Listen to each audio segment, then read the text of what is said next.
आती है जिहाद। नम्रता, दयालुता, सारी चीज हमने बता दी। मनुष्य बनने के सारे गुण बताए जो जाबाल दर्शनों उपनिषद में हैं, दोनों की हमने तुलना कर दी। अब अंत में एक बात कांटे की तरह चुभ रही है। मीडिया में और सब जगह जिहाद को लेकर के बड़ी गलत धारणा है कि ये सारी चीजें जो भी हमने इस्लाम के अंतिम पैगंबर हजरत मोहम्मद सल्लल्लाहु अलैहि वसल्लम की जो जितनी अच्छाइयां बताई, तो उस पे एक पर्दा पड़ा हुआ है जिहाद का। तो इसको भी समझने की जरूरत है। आखिर ये है क्या? हिंदू मुस्लिम एकता में सबसे बड़ी बाधा है। ये हिंदुओं के लिए भी, मुसलमानों के लिए भी। अधिकांश मुसलमान भाई भी नहीं जानते जिहाद क्या है, और हिंदू भाई भी नहीं जानते कि जिहाद क्या है। जिहाद का मतलब तो हम भी बताया करते थे, कभी इसी मुंबई में आके स्पीच देते थे कि किसी एक काफिर की गर्दन पकड़ो, किसी एक काफिर की गर्दन पकड़ो, उतार लो और जन्नत का टिकट पा जाओ। ये है जिहाद। ये हम बताया करते थे। लेकिन बाद में जो हमको सही जानकारी मिली, तो जो हमको जानकारी मिली वही जानकारी हम भी आपको भी बताते हैं। लेकिन बात तभी ग्राह्य होती है जब वो तर्कपूर्ण होती है। अगर बात तर्कपूर्ण नहीं है तो फिर वो इंसान की बात नहीं है, क्योंकि इंसान की बात विवेकपूर्ण होनी चाहिए, तर्कपूर्ण होनी चाहिए। तो इसका हम तर्क भी बताएं। जो मोहम्मद साहब ने जो भी जिहाद किया, वो जिहाद लड़ने के लिए नहीं किया, लड़ाई रोकने के लिए। यानी जो भी लड़ाई आपने लड़ी, वो लड़ने के लिए नहीं, लड़ाई रोकने के लिए लड़ी। और वो भी तब जब कोई विकल्प नहीं बचा। इसको थोड़ा समझने के लिए हम थोड़ा महाभारत की ओर चलते हैं। जब कौरवों और पांडवों में युद्ध की स्थिति आ गई,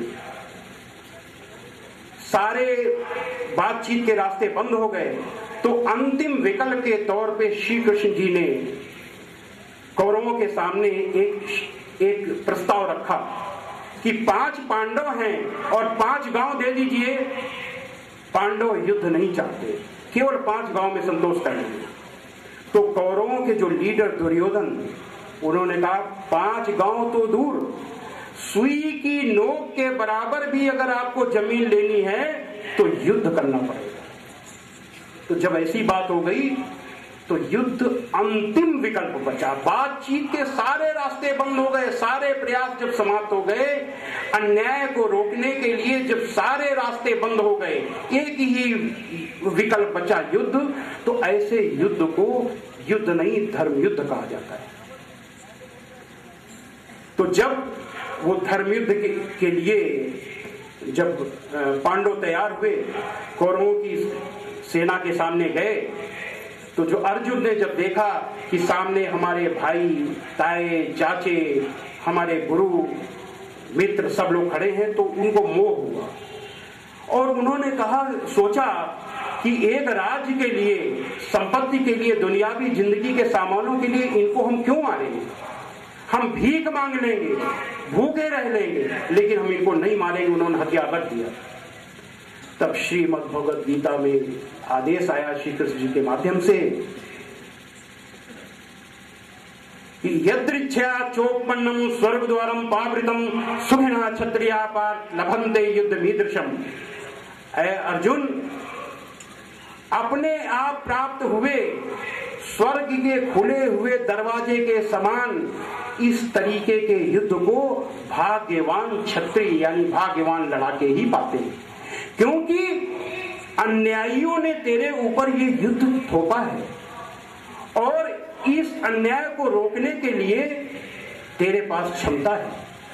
ये जो सामने जो लोग खड़े हैं युद्ध के मैदान में, ये न तो तेरे भाई हैं, न तेरे ताए हैं, न चाचे हैं, न गुरु हैं।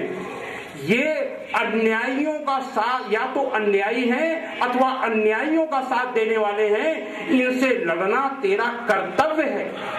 और इसलिए तुझे लड़ना चाहिए क्योंकि ईश्वर ने तुझको ये ताकत दी है, तू इनको हरा सकता है, तू इस अन्याय को मिटा सकता है। तो अगर तू इससे पीछे हटेगा तो तू पाप का भागी होगा। हतो वा प्रसस्वर्गम जित्वा वा भोक्षसे महीम तस्मात् उत्तिष्ठ।